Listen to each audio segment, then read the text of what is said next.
MPs on a tour of State House gardens. The atmosphere is casual, informed and jovial.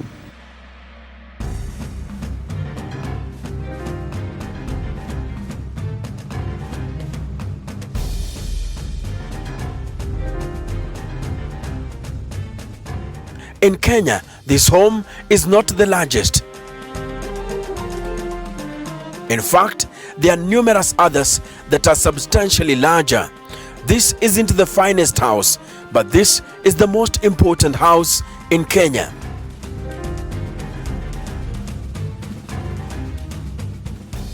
It is the best house because it possesses something more significant than the quantity of servants, rooms or size, and much more significant than the quantity of magnificent works of art.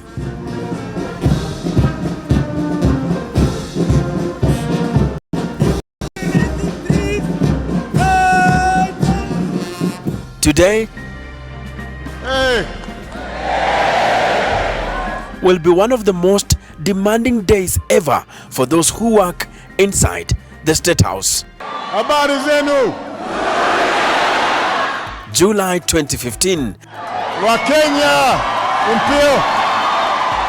And US President Barack Obama, the most powerful man on the planet, is visiting the land of his forefathers. I am proud to be the first American president to come to Kenya.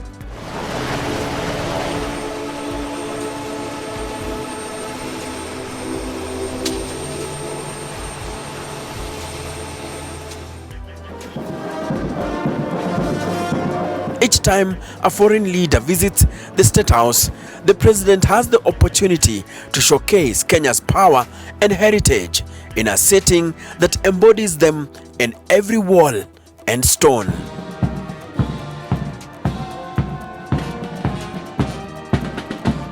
This serves as both the symbol of the presidency and, in the eyes of the world, Kenya.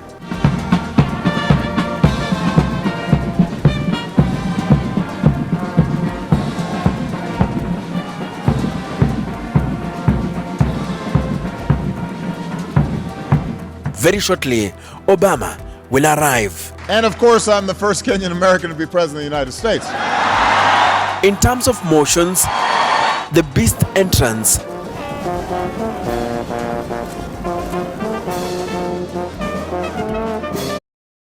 Vipi wasee, welcome back to our how-to videos with SportPesa.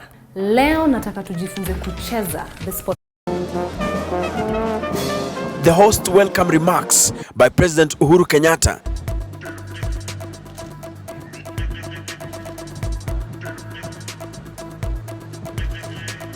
The military parade.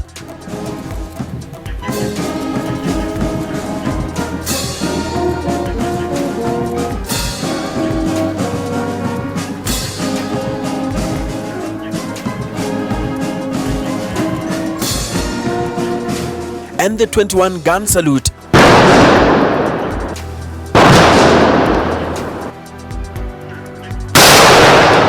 Everything must go according to protocol. The bilateral meetings will be the highlight of President Obama's visit.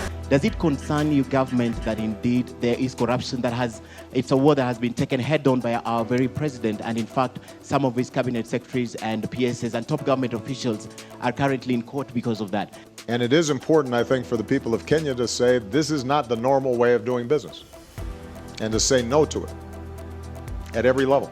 They represent the fullest embodiment of Kenyan-American relations. I am proud to be the first American president to come to Kenya. It is difficult to picture a time before the State House existed because of its widespread recognition.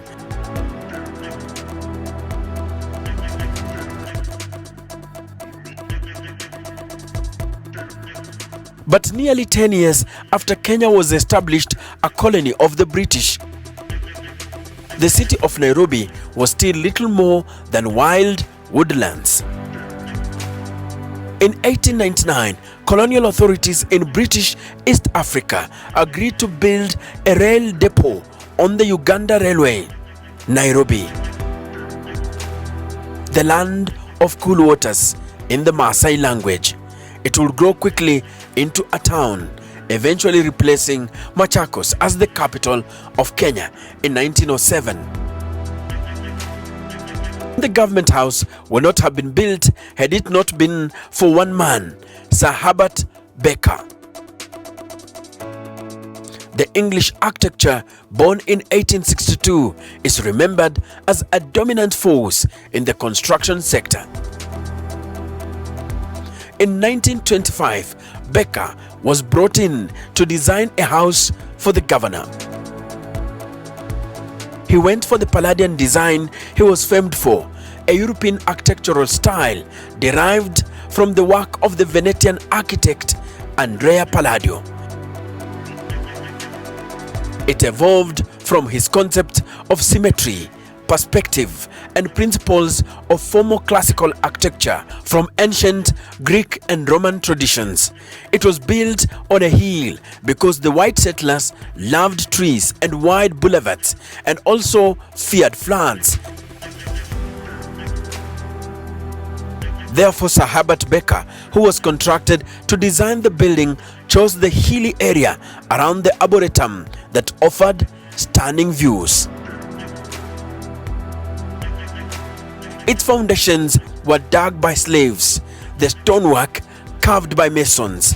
When it was finished, it was immense, a bigger home for then Governor Sir Edward Gregg. Its architectural elements themselves embodies ideas about order, authority, and proportion. Large, white-columned lodges serve as its defining features.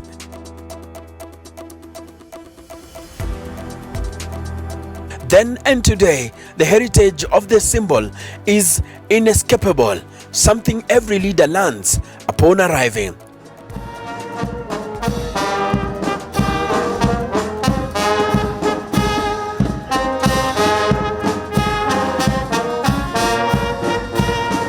The military tradition is not only meant to impress the visiting leader,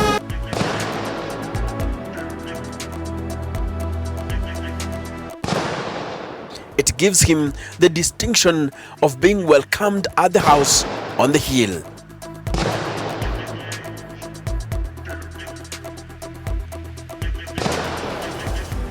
On this day, the 13th of September 2022, William Ruto is welcoming foreign leaders to the State House. I, William Samoei Ruto, after being sworn in as the 5th President of the Republic of Kenya. I assume as President of Kenya, It is time for the official party. do swear that I will be faithful that I will be faithful It is the culmination of a full day that saw him take over from retired President Uhuru Kenyatta earlier on.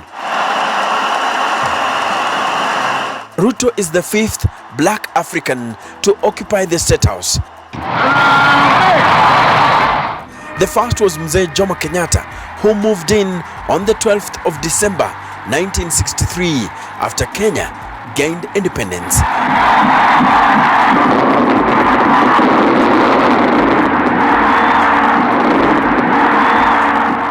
But it is intimated that Mzee did not reside at the State House, but instead preferred to stay in his Gatundu and Nairobi homes. He only used the State House to transact official business during the day. You know, we never lived there. Yes. There is this major assumption that we used to live and we grew up in State House. Yes. Sisi tuliishi Gatundu, Yes. ndiko tuliishi Yeah. all the way until my father passed away. That Yes. is when we actually came and started living in Nairobi. Yeah. And since he was no longer president, we Right. could not live in State House. That's Yeye right. alikuwa mzaeo wa ushago. Yeah. Yeah. Yeah, alikuwa Daily. tunaenda nyumbani. Kabisa. Which means Daniel Arap Moi was the first president to sleep in the State House. My name is Enoch Sikolia, and this is the Kenyan Historian.